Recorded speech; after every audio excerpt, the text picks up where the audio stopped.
I was a senior in high school when we moved there, so I grew up in the shop in my college and my college years, working in the summer with my father, and got to see what customer service looked like. My wife and I had been praying about it, and we just decided that it was time to raise a family, and so we started looking at other options, and business became one of those options. Right now we have 6 centers in Oklahoma City. Isn't that cool? Yeah, the interesting thing is, and I've done everything in the shop from starts at sweeping the broom, cleaning up the trash, you name it, anything from that to going to the bank and making deposits. There's nothing in that business that you could say needs to be done that I have not personally done. I've changed enough oil to make the Exxon Valdez sink again. I don't know if it's sunk, but anyway, I've changed my oil with some oil in my time. Out of, let's say, 100 people that come to your business, 1 or 2% are going to be irrational. 1 or 2 are going to look you in the eye and say, the sky is green. The sky is green. And they're going to be so adamant about it, and you're going to think, I don't know what's going on. There's nothing you can do to change their mind. It's just the way it is. And it has nothing to do with you personally. So anyway, this one lady had come in at Northwest 23rd Meridian. A customer had brought in her 1989 Toyota Corolla. I believe it was an 89, but right around there, an older Corolla, last year.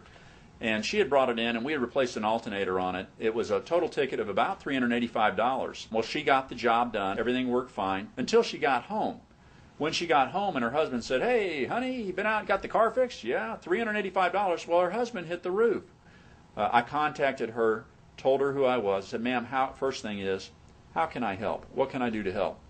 And she told me, well, here's the situation. Could you talk to my husband when he gets home from work? I said, I would be happy to talk to your husband. So he gets home, I call him, and I just listen. And he goes through 5 minutes of really sharing his frustration. I said, sir, I've looked into this. There's a couple things I want you to know. First thing is every 1989 Corolla with this issue is going to be priced the same. It's not an issue of you or anybody else. The book price is this, and we're consistent.